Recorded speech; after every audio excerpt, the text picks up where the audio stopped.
Amen. Avant de nous installer, j'aimerais que nous puissions ouvrir nos Bibles pour lire la parole de Dieu. Je suis dans le premier livre, c'est notre texte de base, 1 Thessaloniciens chapitre 5 verset 17. C'est là où nous avons tiré notre thème. 1 Thessaloniciens chapitre 5, le verset 17. Est-ce que quelqu'un a trouvé? Ok, nous lisons la parole de Dieu. La Bible dit « Priez sans cesse ». Est-ce que vous pouvez répéter avec moi « Priez sans cesse ». Encore une fois de plus. Et encore une dernière fois, « Priez sans cesse ». Nous prenons le livre de Luc chapitre 18. Luc chapitre 18. À partir du verset 1er, on va descendre. Luc chapitre 18, à partir du verset 1er. On peut descendre jusqu'au verset 6.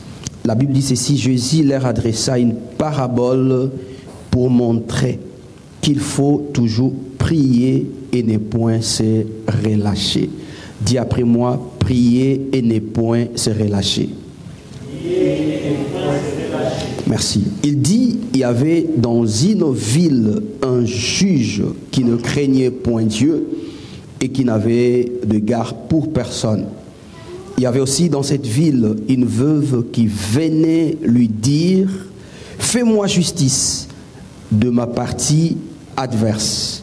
Pendant longtemps, il refusa. Mais ensuite, il dit en lui-même, quiconque je ne craigne point, quoique je ne craigne point Dieu et que je n'aie de regard pour personne. Néanmoins, parce que cette veuve m'importune. Est-ce que quelqu'un peut répéter néanmoins? Merci beaucoup. Je lui ferai justice, enfin qu'elle ne vienne pas sans cesse me rompre la tête. Le Seigneur ajouta, attendez ce que dit le juge inique. Le verset 7, et Dieu ne fera-t-il pas justice à ses élus qui crient à lui jour et nuit? Et tardera-t-il à leur égard? Parole du Seigneur. Amen. Seigneur, nous te rendons grâce, merci. Je ne suis pas spécial, mais juste un instrument que Dieu a choisi pour bénir ton peuple. Ma responsabilité, ma mission est d'être un canal de bénédiction pour la vie d'une personne. Il est écrit, c'est poussé par l'Esprit que les hommes ont parlé de ta part. Ça ne permet pas que je puisse présenter mon ministère, mon église, ma famille, mais plutôt présenter celui qui est mort et ressuscité, notre Jésus-Christ. Seigneur, que l'atmosphère, que l'Esprit de Dieu se manifeste en ces lieux. Au travers de cette parole, que quelqu'un reçoit la vie. Au nom de Jésus, que le miracle s'opère. Que le ciel s'ouvre. Que la manifestation de la puissance de Dieu commence à opérer au nom de Jésus. Nous t'avons ainsi prié et nous disons Amen. Amen. Merci. Si on peut acclamer le Seigneur et on va prendre place. Merci, installez-vous. Je bénis le Seigneur pour cette grâce, pour cette opportunité. Mais avant d'autres opportunités, c'est une grande responsabilité. Parce que lorsqu'on se tient debout, parler de la part de Dieu, c'est une grande responsabilité. Les âmes ne nous appartiennent pas, mais les âmes appartiennent à Dieu. Nous ne sommes que de gérants, nous sommes que de gens que Dieu a placés pour diriger, pour guider les âmes qui appartiennent à Dieu. Je crois que tout le monde déjà connaît mon nom. Je suis le pasteur Joas Mbunga, je viens de l'Angola. Je suis père d'une famille, je suis responsable d'une église, mais j'aime pas trop vraiment parler de moi. J'ai appris cela dans la Bible. Il y a un homme qui a dit, je suis la voix de celui qui crée dans les déserts. La voix n'a pas de taille, la voix n'a pas de sexe, la voix n'a pas de race, n'a pas d'âge, la voix n'est qu'une voix. Donc notre responsabilité, c'est de parler de la part de Dieu. Je me sens à l'aise parce que je suis dans ma peau, j'aime enseigner. Donc je ne veux pas vraiment faire la prédication. D'ailleurs la prédication c'est pour les gens du dehors, pour les gens du dedans c'est les enseignements. Donc je suis ici comme vraiment un enseignant. Lorsque m'a été proposé de parler avec vous ces thèmes, je me suis dit, ah mon Dieu, et heureusement Dieu connaît, Dieu sonde le cœur, Dieu connaît le besoin de son église. Certainement je suis dans la vision de l'année et il m'a été proposé de parler avec vous pendant ces 2 jours, prier sans cesse. Amen. Alors écoutez-moi très bien parce que je vais parler des bonnes choses qui vont changer la vie de prière de quelqu'un. Je crois que nous prions, mais il y a beaucoup de gens qui ne donnent pas de l'importance à la prière. Parce que ne pas donner de l'importance à la prière, c'est accepter ou bien assumer son échec. Dans le monde spirituel, je répète, celui qui ne donne pas l'importance à la prière, c'est lui qui ne donne pas la valeur, la place qu'il faut à la prière, il est en train d'assumer, d'accepter son échec dans le monde spirituel. Parce que dans le monde spirituel, il y a 2 grandes choses à ne pas négliger. Il y a ce qu'on appelle l'invocation et puis il y a ce qu'on appelle les sacrifices. 2 grandes choses majeures à ne pas négliger. Celui qui néglige la prière, celui qui néglige les sacrifices, il accepte le chèque dans sa vie. Tu ne peux pas être grand, tu ne peux pas dominer dans le monde spirituel. Tu n'es pas à mesure de se tenir debout pour prier. Et attention, lorsque nous sommes en train de parler du monde spirituel, nous voyons 2 mondes, la somme de 2 mondes. Le monde des esprits, il y a la partie positive, il y a la partie négative. Il y a le monde des lumières et il y a le monde des ténèbres. Amen. Donc la spiritualité obéit à ce que je viens de dire tout à l'heure. Si vous n'êtes pas un homme qui se tient debout pour prier, à invoquer, et si vous n'êtes pas à mesure de donner des sacrifices, c'est que dans la spiritualité, vous n'avez pas de poids. Parce qu'attention, ce qui compte dans la spiritualité, il faut avoir un poids. Il y a des gens qui ne pèsent pas dans la spiritualité. Raison à laquelle vous allez voir que pour que Israël puisse retourner vers Dieu, il a fallu que Élie puisse invoquer les prophètes, puisse inviter les prophètes de Baal d'aller à la montagne. Que ce soit Élie, que ce soit les prophètes de Baal, tous, ils étaient censés à donner un sacrifice et puis à invoquer leur Dieu. Amen. Alors, la prière, ce que nous devons savoir, est impératif dans la vie de quiconque veut vivre la main de Dieu. Quand je dis la prière est impératif, donc c'est obligatoire. Raison à laquelle, là nous venons de lire, la Bible dit prier sans cesse. Donc il y a une obligation, il y a l'ordre. La prière c'est impératif. Tu ne peux pas s'attendre à vivre la main de Dieu. Tu ne peux pas s'attendre à vivre de grandes choses avec Dieu si vous ne faites pas de la prière votre priorité. Alléluia.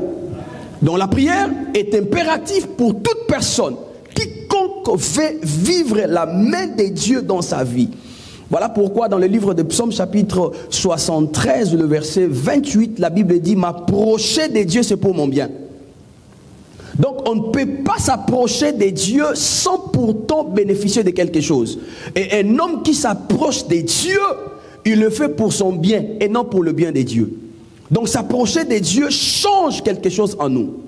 S'approcher de Dieu fait en sorte que nous puissions bénéficier de quelque chose venant de Dieu. Et là où nous venons de lire, c'est Paul qui est en train d'écrire. En fait, dans ce texte, nous voyons tant des ordres que Paul est en train de donner. Mais ici, ce qui nous retient pour notre 2 jours, c'est prier sans cesse. Prier sans cesse. Retenez encore une chose très importante, que tous les hommes de la Bible, tous les hommes qui ont marché avec Dieu, ils étaient des hommes de la prière. En fait, il n'y a personne qui a marché avec Dieu sans pourtant s'inscrire dans la liste ou bien dans la lignée des hommes des prières. Écoutez, avoir Dieu c'est bien. Être enfant de Dieu c'est bien, mais ce n'est pas tout. Alléluia. Je répète, avoir Dieu c'est bien, être enfant de Dieu c'est bien, mais ce n'est pas tout. Parce qu'il y a des gens qui se croient, une fois mariés, on est déjà dans l'intimité, la conversation entre époux et épouse, ce n'est pas important.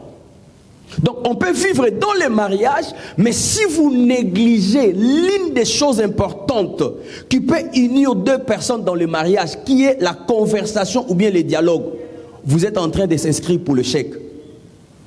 La même chose avec la vie chrétienne.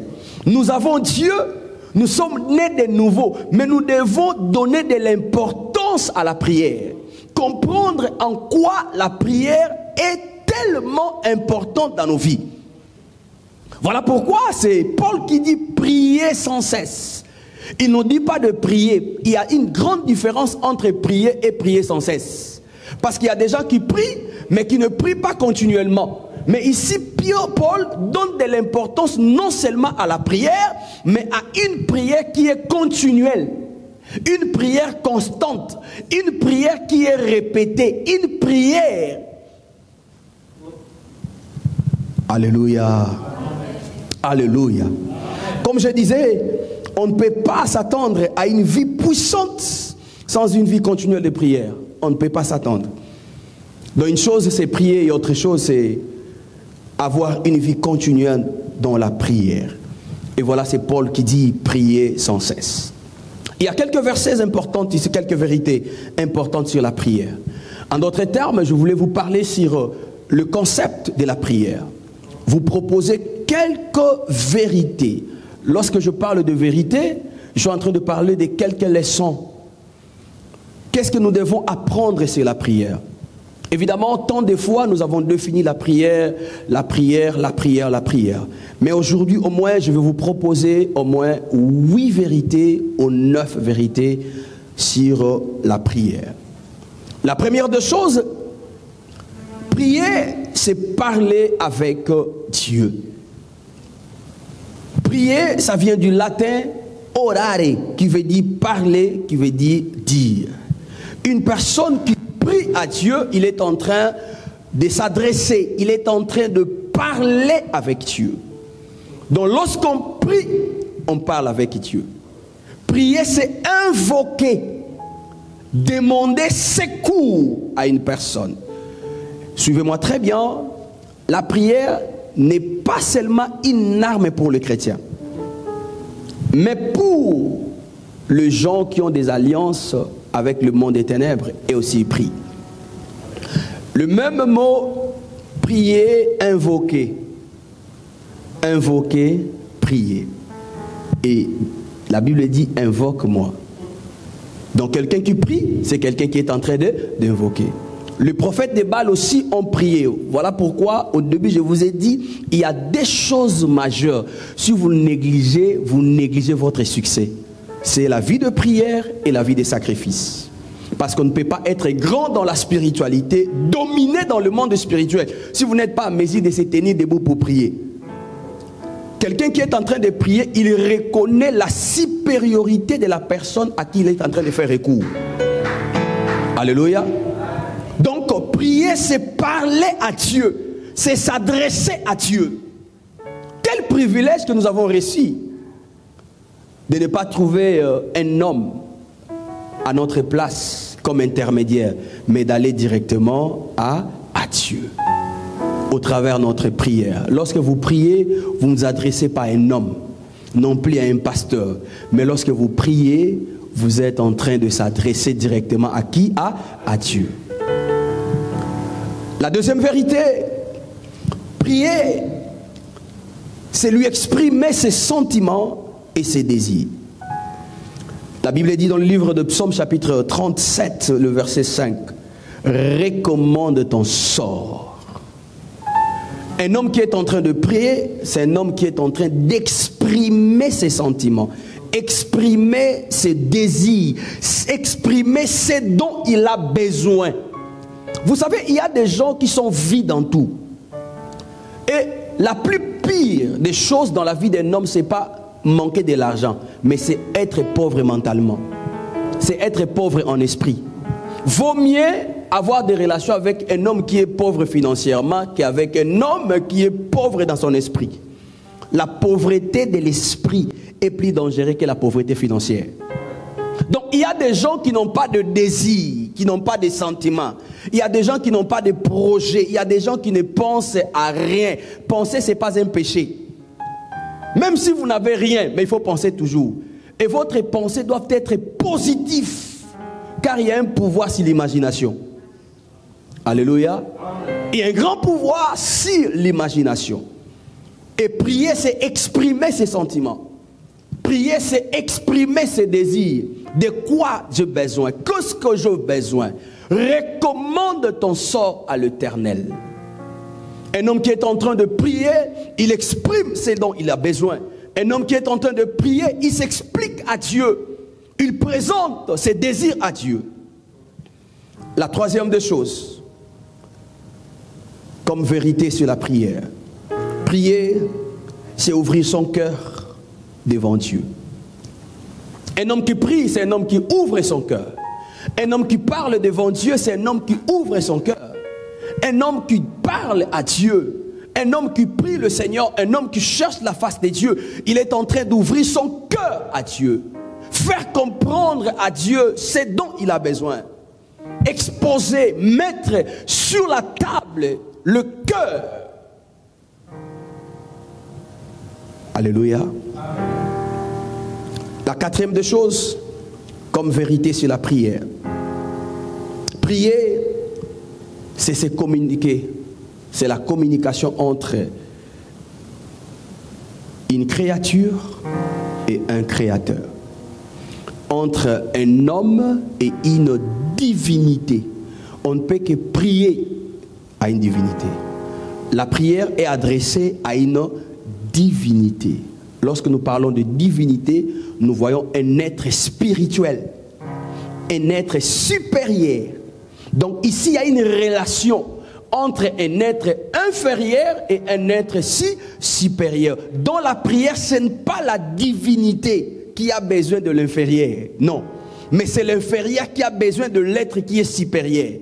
Il reconnaît son autorité, sa position par rapport à lui. Et il expose, il présente ses problèmes, ses désirs, espérant recevoir de lui quelque chose. Voilà pourquoi même le prophète de Baal espérait avoir quelque chose lorsqu'il priait. La Bible dit qu'ils ont commencé à invoquer. Mais j'aime quelque chose ici, malgré leurs invocations. Là où le vrai prophète de Dieu était là, Baal ne pouvait pas répondre. Mais ils ont invoqué, ils ont prié. Toute la journée, rien ne marchait. Vous savez, il y a des fois, le problème, ce n'est pas de longues prières, mais les types de prières que vous êtes en train de faire. Et ils ont prié, mais la Bible dit rien, rien, rien. Est-ce que je suis en train de bénir la vie d'une personne? La cinquième des choses, comme vérité sur la prière. La prière, c'est l'expression ou bien l'acte de notre dépendance à Dieu. Prier, c'est démontrer votre dépendance à Dieu. Je dépends de toi. Sans toi, je ne peux pas. Sans toi, je ne suis qu'un rien.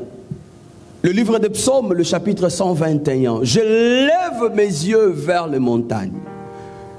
D'où me viendra le secours? Quelqu'un qui prie, il fait preuve de sa dépendance totale à Dieu. Quelqu'un qui ouvre sa bouche, qui cherche la face de Dieu, il fait preuve de sa dépendance totale à Dieu. Il veut juste dire à Dieu, je n'ai que toi, je n'ai personne. Pour me jeter dans l'eau, je n'ai personne. Pour vivre la paix, pour avoir ce dont j'ai besoin, je n'ai personne, je n'ai que toi. Donc si vous ne priez pas, vous ne faites pas preuve de votre dépendance. Alléluia. Si vous ne priez pas, vous ne faites pas preuve de votre dépendance. Mais un homme qui prie, il fait preuve de sa dépendance totale à Dieu. Parce que je n'ai rien, je n'ai personne. Quand je vous demande quelque chose, c'est parce que je reconnais mes limites. Donc un homme qui prie, un homme qui cherche la face de Dieu, il reconnaît ses limites. Il sait que lui-même, il ne peut pas. Il a besoin d'un être divin. Il a besoin de son Dieu. Il a besoin de l'intervention de Dieu. Et il fait preuve de sa dépendance. Tout chrétien qui ne prie pas, qui ne donne pas de l'importance à la prière, il veut juste dire à Dieu que bon, je n'ai pas besoin de toi. Je me suffis à moi-même. Mais quelqu'un qui prie, il veut dire à Dieu que je ne me suffis pas à moi-même. J'ai besoin de toi. Moi-même, je ne peux pas. Et vous savez, dans la vie, aussi longtemps que vous n'arrivez pas au bout, vous ne verrez pas la main de Dieu. Parce que vous avez encore votre force avec vous. Il y a un autre jour dans le désert, les disciples sont venus voir Jésus en disant, permets de rentrer cette multitude, ce peuple, car les lieux à laquelle nous nous trouvons est désert. On n'a pas même moyen de donner de quoi manger. Même si on avait de l'argent, on n'a pas où acheter. Parce que dans le désert, il n'y a que du désert. Il n'y a pas de magasins, il n'y a pas de shopping, de supermarché où acheter quoi que ce soit. Mais ils ne savaient pas. Vous pouvez être dans un lieu qui est désert, mais si Dieu est avec vous, la Bible dit, avec Dieu nous ferons des exploits. Peu importe le milieu, peu importe les circonstances, peu importe les réalités. Si vous avez Dieu, vous avez tout. Avec lui, vous pouvez changer les circonstances. Avec lui, vous pouvez changer le rythme de la vie d'une personne. Alléluia. La sixième vérité, à ce qui concerne la prière. Prier, c'est demander, c'est frapper, c'est chercher. Un homme qui... Alléluia. Non seulement demander, mais prier, c'est aussi frapper.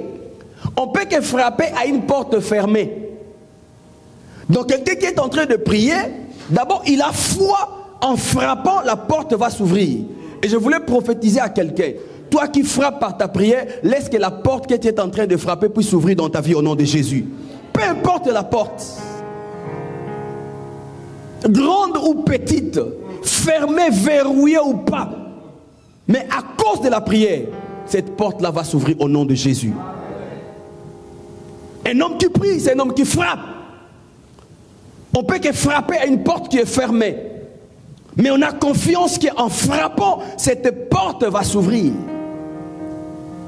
Non seulement frapper, mais prier aussi, c'est chercher. On peut que chercher une chose qu'on a perdue. On peut que chercher une chose qu'on n'en a pas. Vous avez perdu quelque chose? Priez le Seigneur. Vous cherchez quelque chose? Priez le Seigneur. Car un homme qui prie, il conjugue ces trois verbes. Il demande, il frappe et il cherche. Septième vérité sur la prière. Écoutez très bien. La prière, c'est le véhicule qui amène l'homme à arriver ou à entrer dans le monde spirituel afin de recevoir ce dont il a besoin. Je répète ici, la prière, c'est un véhicule qui va t'amener là où il y a tout dont vous avez besoin. La prière, c'est un véhicule qui vous amène à arriver dans le trône de Dieu et à recevoir ce dont vous avez besoin. Donc, un homme qui dispense la prière, c'est un homme qui n'a pas besoin d'un véhicule. Or, le véhicule, c'est un moyen de transport qui va vous amener là où vous voulez arriver. Raison à laquelle beaucoup continuent à pleurer dans l'église. Ils croient que le fait d'être dans l'église est suffisant. Non. Être à l'église, c'est une autre chose. Chercher la face de Dieu, être à l'église, c'est une chose. Chercher la face de Dieu, c'est une autre chose. Et on cherche Dieu en priant. Raison à laquelle la Bible dit, cherchez l'Éternel pendant qu'il se trouve. Alléluia. La manifestation de la puissance de Dieu, c'est pour le chercher. Donc si vous n'êtes pas chercheur de la puissance de Dieu, vous ne verrez pas la puissance de Diil nous arrive à des fois à dire que Dieu n'existe pas. Dieu ne me connaît pas. Mais non, il dit dans sa parole, il se révèle. Il se révèle. Mais pas n'importe qui. Il peut que se révéler dans la vie de celui qui le cherche. Et lorsque nous prions Dieu, nous sommes en train de chercher Dieu. Je vous ai dit, si vous voulez être puissant avec Dieu, il faut développer la vie de prière. Alléluia. Il y a une autre chose importante ici comme vérité. Prier, c'est chercher à comprendre le mystère. Un homme qui prie, c'est un homme qui cherche à comprendre le mystère. Le mystère, c'est quelque chose caché. C'est quelque chose inaccessible. Quelque chose que l'homme ne peut pas comprendre. C'est ça le mystère. Et lorsque nous prions, nous cherchons à comprendre ce qui est caché. Lorsque nous prions, nous cherchons à comprendre, à discerner, à comprendre, à rendre facile les choses difficiles. C'est par la prière que nous rendons les choses difficiles si faciles. La Bible dit dans le livre de Daniel chapitre 2 que Daniel est allé prier pour comprendre le mystère, le rêve du roi. Un rêve oublié, imaginez-vous, si le roi même a oublié son propre rêve, alors comment interpréter quelque chose oublié? Mais par la prière, Daniel a récupéré ce qui était oublié et il a donné son interprétation. Je voulais dire à une personne, au travers ta prière, les choses bizarres, les choses mystiques de ta famille seront révélées et Dieu te donnera la réponse. Alléluia. Paul dit, priez sans cesse. Il y a une différence entre prier et prier sans cesse. Je vous ai dit qu'il y a l'ordre, c'est l'impératif, c'est obligatoire. On ne peut pas être chrétien sans pourtant s'inscrire dans une vie de prière et une vie de prière constante. Luc chapitre 18, le verset 1er, là où nous venons de lire, Jésus le dit clairement. La Bible dit que Jésus donne une parabole. Ce que j'aime dans ces textes, la Bible dit les deux partenaires vivaient dans une même ville. Dans une même ville, on ne nous a pas donné le nom de la ville, c'est une parabole. Mais dans cette ville, il y avait un juge qui n'avait de regard à personne. Il ne craignait même pas Dieu. Mais dans la même ville aussi, avait une veuve qui avait un problème avec sa voisine, avec son voisin. Peut-être vous êtes cette veuve-là qui a un problème d'enfantement. Peut-être vous êtes cette veuve-là qui a un problème au niveau du boulot. Peut-être vous êtes cette veuve-là qui a un problème au niveau de santé. Je ne sais pas. Vous imaginez, elle était d'abord veuve et après, elle a un problème avec sa voisine. Deux choses à la fois. Comme on dit, le malin ne veut jamais seul. Veuve, elle a perdu son homme, elle a perdu son homme, elle a perdu son mari. Mais cette fois-ci, je ne sais pas, peut-être c'est à cause de cette situation que sa voisine s'est profitée d'elle, je ne sais pas. Elle s'est dit, bon, du fait que cette dame est seule, je peux faire quoi que ce soit. Je ne sais pas. Il nous arrive des fois, lorsqu'on perd un, le diable veut en profiter pour nous prendre encore les deux. Mais par ta prière, tu peux récupérer ce que tu as perdu. La Bible dit, le juge unique ne craignait personne. Mais ce que j'aime dans ces versets, écoutez ce que la Bible est en train de nous dire. La Bible dit, il y avait dans une ville un juge qui ne craignait point Dieu et qui n'avait de regard pour personne.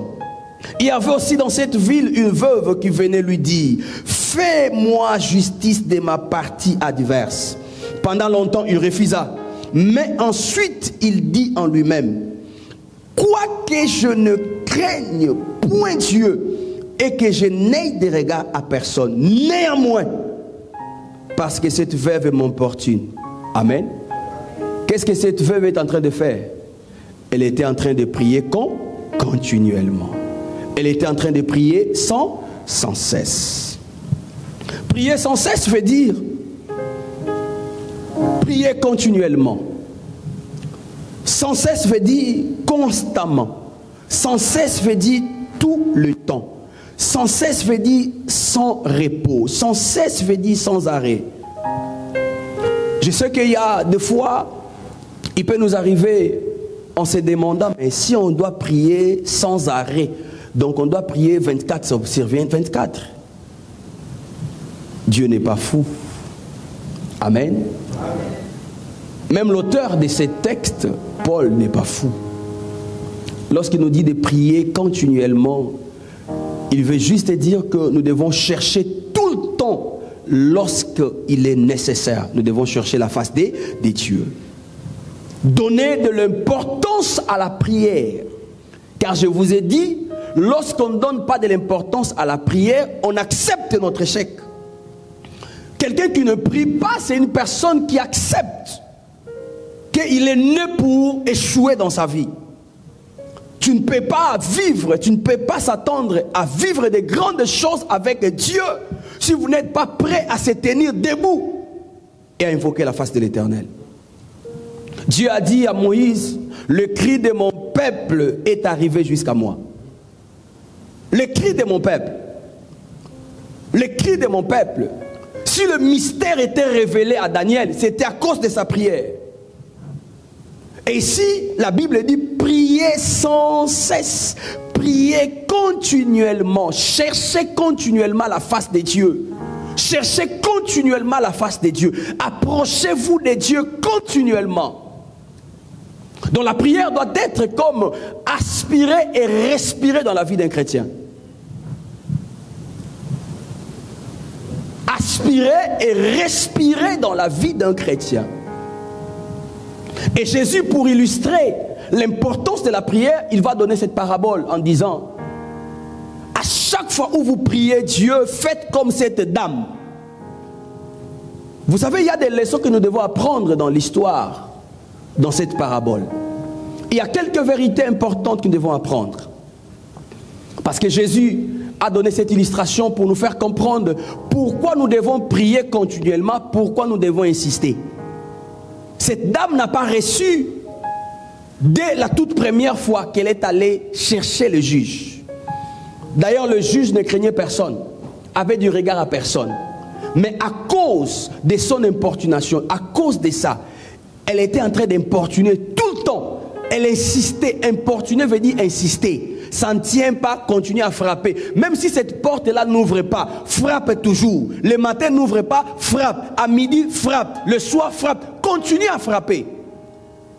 Et la Bible dit, tel le juge a répondu à cette femme, le Père qui est dans les cieux fera la même chose pour toi. Donc il y a des fois on ne reçoit pas ce dont nous avons besoin, c'est parce qu'on prie, mais on ne prie pas continuellement. Combien d'entre nous, nous avons demandé des choses en 2020, cela n'a pas été réalisé, puis on s'est arrêté. Combien d'entre nous? Il y a des fois, je rigole avec mes enfants à l'église. Papa, j'avais besoin de ça, je priais. Tu as prié? Oui. Combien de fois tu as prié? Une seule fois. Or, la Bible dit prier sans cesse. Il faut prier, prier encore, prier, jusqu'à obtenir le résultat. Aussi longtemps que le résultat n'arrive pas, continuez à prier. Mais comprenez une chose très importante. La Bible dit lorsque Daniel a invoqué Dieu pour comprendre le mystère, la réponse lui a été donnée dès le premier jour. Mais pour être accessible à Daniel, cela a pris combien de jours? 21 jours. Alors il faut prier. Et je voulais dire à quelqu'un, exhorter quelqu'un. Il ne faut pas croire que la prière que vous avez faite le matin, Dieu n'a pas exaucé. Quand bien même vous ne voyez rien, mais Dieu vous a exaucé.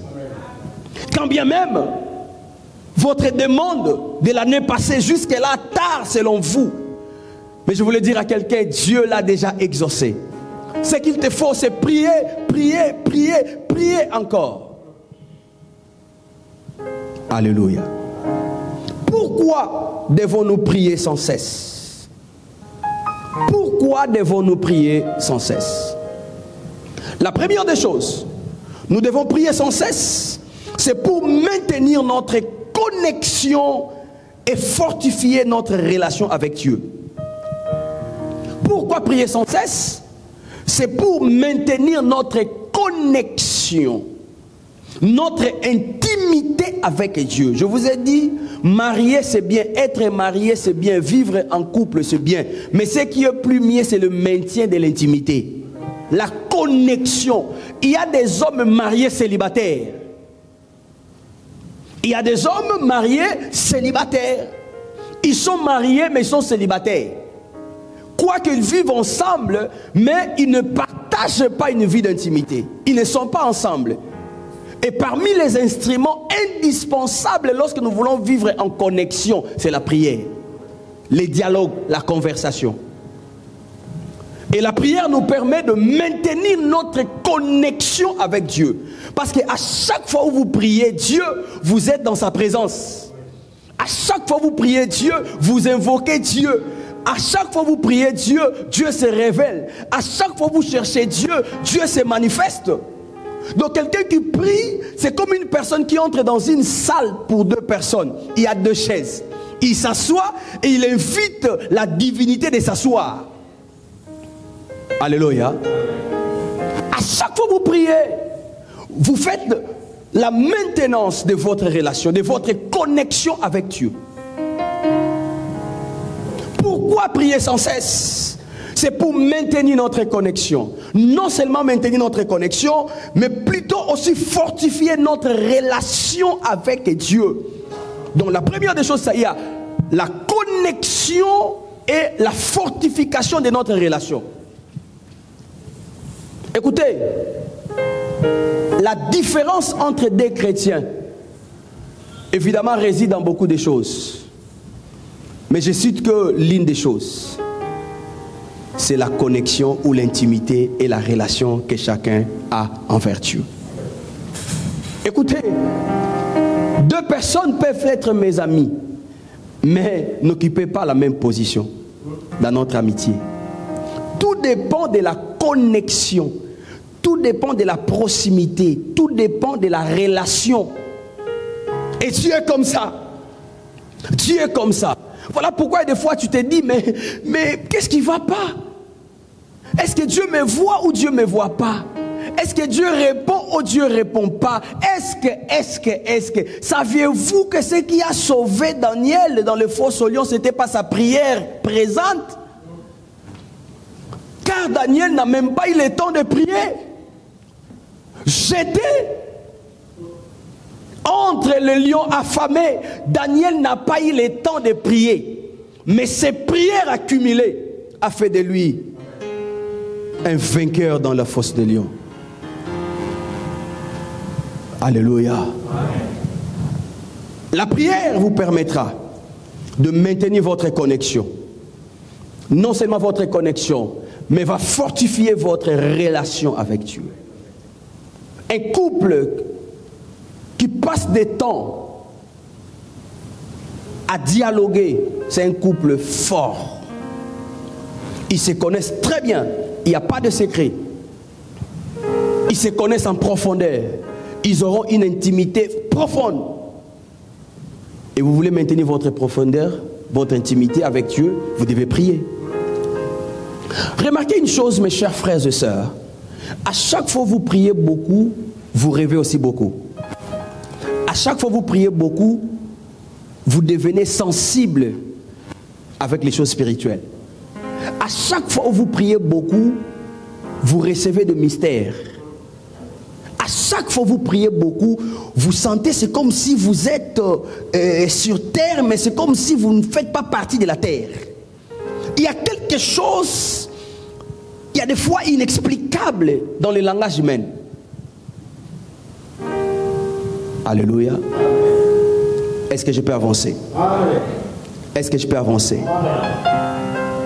Quelqu'un peut acclamer le Seigneur.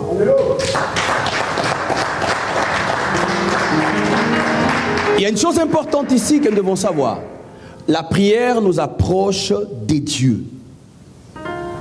La prière nous approche de Dieu, nous connecte avec Dieu, fortifie notre relation avec Dieu. Mais il y a une chose très importante que nous devons nous demander. Comment s'approcher de Dieu? La première des choses pour s'approcher de Dieu, nous devons nous approcher avec un cœur sincère. Le livre de Hébreux chapitre 10, le verset 22. S'approcher de Dieu avec un cœur sincère. Vous voulez recevoir quelque chose entre les mains de Dieu, il faut s'approcher d'un cœur sincère. Voilà pourquoi Élie ne pouvait pas commencer à prier directement, à invoquer Dieu, s'il ne commence pas par la réparation de l'autel. Parce que le secret de la réponse que vous attendez dans vos prières se cache dans la position de l'autel. Il faut redresser l'autel qui a été brisé. Il faut restaurer le cœur éloigné de Dieu. Après quoi viendra la prière? Donc lorsqu'on s'approche de Dieu, on doit le faire avec un cœur sincère. Lorsqu'on s'approche de Dieu, il faut le faire avec assurance, fermeté. Hébreux 10, 22 dit avec plénitude de foi, de la foi. Il faut croire. Ceux qui s'approchent de Dieu doivent croire que Dieu existe, la première des choses. Non seulement il existe, mais il est aussi le rémunérateur de ceux qui le cherchent.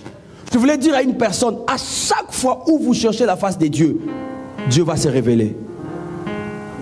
Et lorsqu'il se révèle pour nous payer.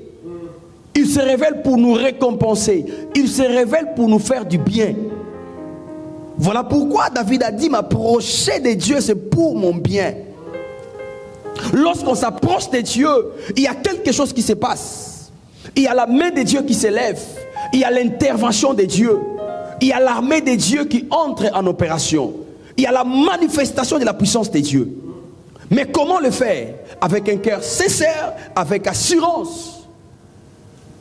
Croire que le Dieu que je suis en train de chercher, c'est un Dieu qui opère, c'est un Dieu qui se manifeste.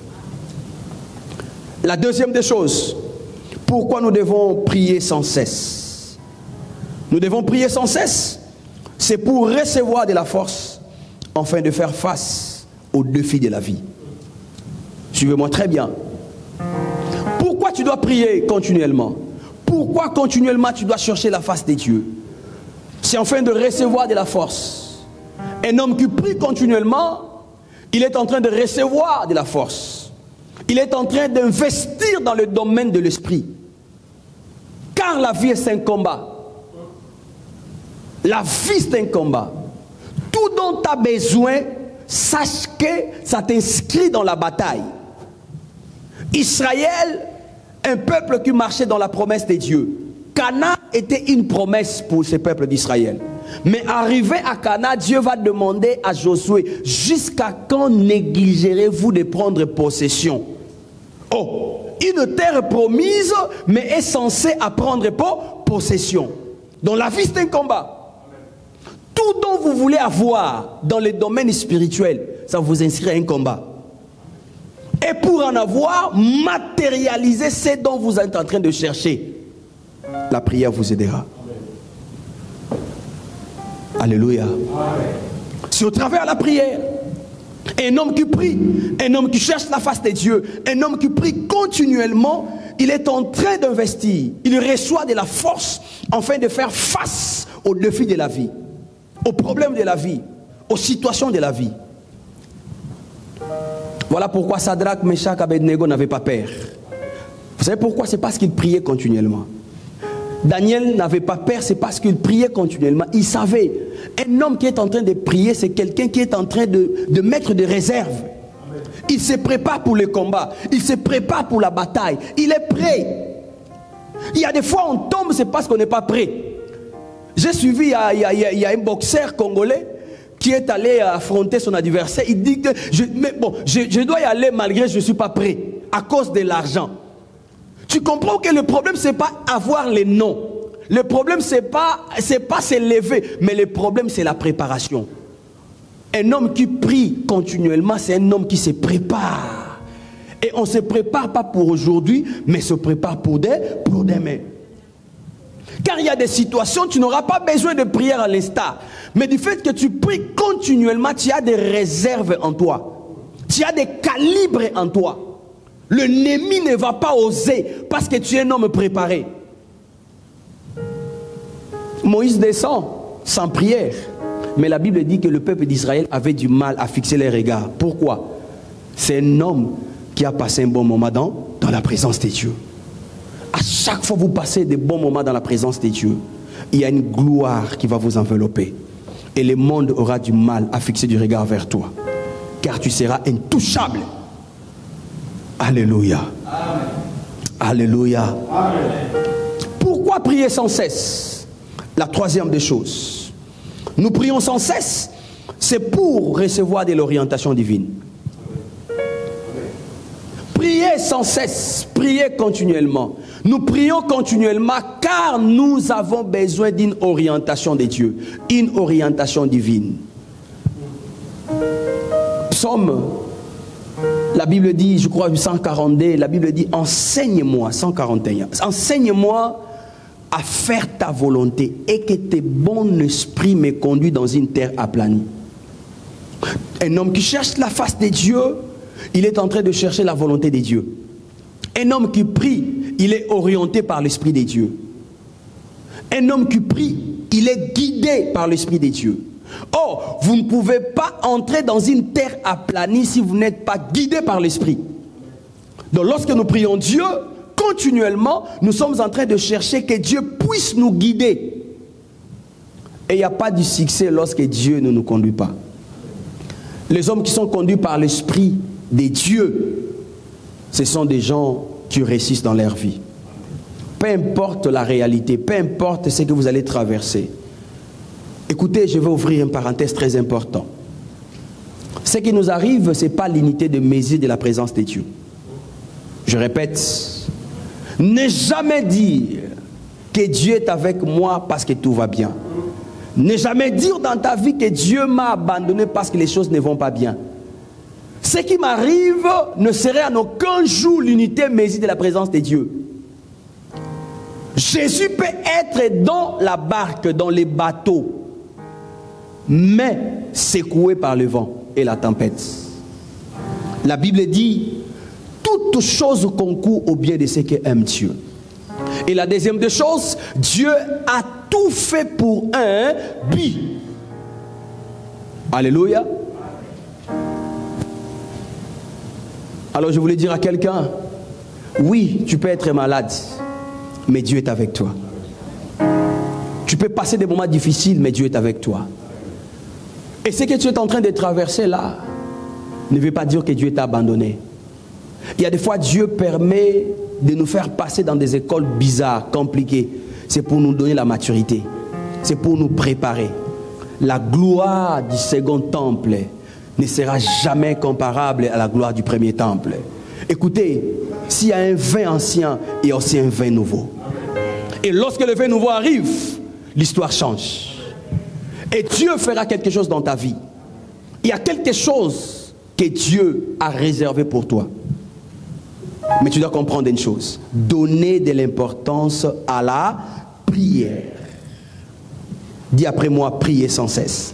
Prier sans cesse. Autrefois, prier sans cesse. Prier sans cesse. Pourquoi nous devons prier sans cesse? Au travers de la prière, nous avons la victoire. Amen. Je vais lire avec vous rapidement Actes chapitre 2, le verset 5, avant de terminer. Actes chapitre 2, le verset 5. Chapitre 12, le verset 5. Écoutez ce qui se passe avec Pierre. Pierre en prison. Actes chapitre 12, le verset 5. Demain, je vais vous parler sur 7 bénéfices d'une prière continuelle. Actes chapitre 12, le verset 5. Actes 12, le verset 5. Actes chapitre 12. Oui, le verset 5. Pierre donc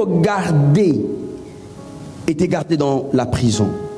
Et l'église ne cessait d'adresser pour lui des prières à Dieu. Écoutez, l'église ne cessait d'adresser pour lui des prières. Pourquoi nous devons prier continuellement? C'est pour avoir la victoire. la victoire devant la diversité, la victoire devant nos problèmes, la victoire devant nos maladies, la victoire devant ceux qui veulent nous faire du mal, la victoire devant les calomniateurs, la victoire devant toutes ces personnes-là qui cherchent à nous tuer, à nous faire du mal. Nous avons besoin de la victoire, il ne faut pas sortir comme autrefois fait ma maman. Il y a mon frère qui dormait, il commençait à rêver une voisine, et le matin, ma maman se réveille, il commence à dire, vous ne me connaissez pas, moi je suis angolaise, il ne faut pas toucher à mes enfants, vous ne savez pas, là on a enterré, je ne sais pas moi quoi. Mais les jours suivants, la nuit, les mêmes personnes sont revenues. Alléluia. Le diable n'a pas peur de ce que tu es en train de faire là. Le diable n'a pas peur de ta race, de ta taille, le diable n'a pas peur de ton état civil, le diable n'a pas peur de ce que vous avez. Le diable n'a pas peur de tout cela. Mais le diable a peur des gens qui ont Jésus et des gens qui se tiennent devant la face de Dieu. Il a peur de ces gens-là. Vous voulez résoudre quelque chose, entrez dans la prière. Pierre emprisonné, mais la Bible dit que l'église n'a cessé de prier. La Bible ne dit pas que l'église a prié, c'est ce que nous faisons. Ta femme a un problème, ta soeur a un problème, ton mari a un problème, ton enfant a un problème. Il faut faire ce que cette église a fait. La Bible dit que l'église n'a cessé de prier. Donc ils étaient en prière. Tant que Dieu n'a pas encore répondu, il ne faut pas se lâcher. Priez toujours, priez sans se relâcher, priez continuellement, cherchez la face de Dieu. Et vous savez ce qui est arrivé bien après. Dieu a répondu. Nous voulons la victoire. Nous devons prier continuellement. Il y a des leçons que j'ai apprises dans l'histoire de cette femme qui est allée voir le juge unique. La Bible dit, elle avait un problème. Elle est allée voir le juge. Mais ce qui se passe ici, en premier lieu, c'est triste, c'est difficile. Malgré son état, malgré, la Bible dit que le juge ne voulait pas répondre à cette femme. Mais la première leçon que je prends dans l'histoire de cette femme veuve, c'est son insistance. Dis après moi, l'insistance.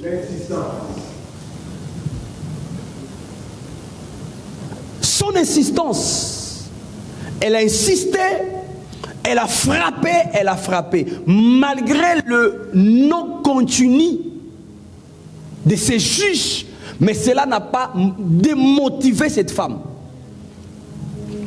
Il y a des gens qui nous arrivent, pasteur, j'ai beau prier. Qui t'a dit que tu as beau prier? Tu crois que tu as prié plus que Anne? J'en ai marre, j'ai gêné, j'ai vendu, je fais ceci, cela. Tu es sûr que tu as fait des sacrifices à la hauteur de Zacharie? Non, mais c'est déjà, ça fait déjà, je commence à perdre, je vendis ma jeunesse, ainsi de suite. Est-ce que tu peux te comparer à Élisabeth? Alléluia. Qui t'a dit que tu as prié assez?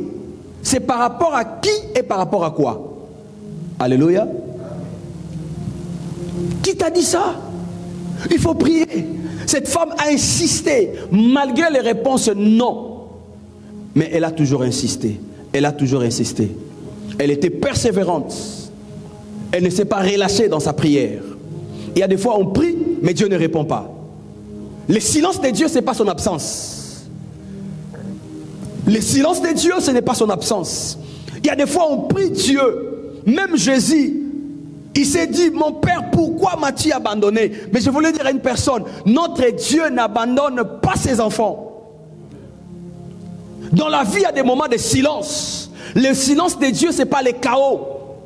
Mais le silence de Dieu, c'est un temps de préparation afin de vivre la puissance de Dieu. Il y a des gens qui doivent comprendre et reconnaître que nous servons un Dieu. Un Dieu qui n'abandonne pas ses enfants. Voilà pourquoi Job va dire, je sais que mon Rédempteur est vivant. Oui, je sais, je suis atteint par la maladie. Je sais, j'ai perdu mes enfants. Je sais, j'ai perdu mon papier. Je sais, j'ai perdu ça. Mais je sais aussi une chose, que mon Rédempteur est vivant. Il est vivant. Et lorsqu'il dit, il s'élèvera, il reconnaît qu'à ce moment-là que je suis en train de vous parler, il est encore assis. Car le même Dieu peut être debout ou peut être assis. Lorsqu'il est assis, c'est un temps de silence. Mais ce n'est pas un temps de chaos. C'est un temps de préparation. Et lorsqu'il s'élève, c'est pour entrer en action. Je prie Dieu, étant qu'homme de Dieu établi, que Dieu s'élève dans ta vie et que se manifeste ta gloire dans sa vie. Par cette déclaration, tu vas entrer dans ta saison au nom de Jésus. Je déclare, tu vas entrer dans ta saison. Tu entres dans ta saison, tu entres dans ta saison, tu entres dans ta saison. Je sais une chose, mon Dieu vivant, mon Rédempteur est vivant. Un Rédempteur, c'est celui qui a la responsabilité du rachat. Quelque chose qui a été vendu, volé, qui a été prise. Mais le Rédempteur est capable de racheter la chose. Je voulais prier pour une personne. Je voulais déclarer pour une personne. Quoi que vous êtes vendu, votre santé a été vendue, votre mariage a été vendu, votre maternité a été vendue, quoi que ce soit, par cette déclaration, laisse que le grand racheteur, Jésus-Christ, puisse vous racheter par son sang au nom de Jésus. Mon Rédempteur est vivant. Il s'élèvera le dernier. Il est temps, Dieu puisse s'élever dans ta vie et que le Seigneur s'élève dans ta vie au nom de Jésus. Cette femme a insisté malgré le nom du juge. Elle a insisté chaque jour, chaque matin. La Bible dit, elle priait, elle allait voir le juge nuit et jour. Elle a fait ça nuit et jour. Le nom du juge n'a pas empêché à cette femme de continuer. Il y a des fois dans la vie, tu vas affronter le non. Tu frappes, mais on n'ouvre pas. Tu cherches un chemin, mais tu ne trouves pas. Tu cherches un boulot, mais tu ne trouves pas. Mais espérez toujours. Ton Rédempteur est vivant. Jusqu'à ce qu'un jour, cet homme a dit, aussi longtemps que je ne donne pas la réponse à cette femme, elle va continuer à rompre ma tête. Et Jésus a dit, à chaque fois que vous priez, rappelez-vous de cette dame. Comprenons que prier c'est bien, mais prier continuellement c'est plus mieux. Insistez, quand bien même vous ne voyez pas, quand bien même rien ne se voit, mais continuez à croire. Les dieux que nous servons, les dieux de la Bible, les dieux de notre foi, les consommateurs de notre foi, il est vivant. Il se révèle lorsque nous cherchons sa face. Que Dieu bénisse sa parole.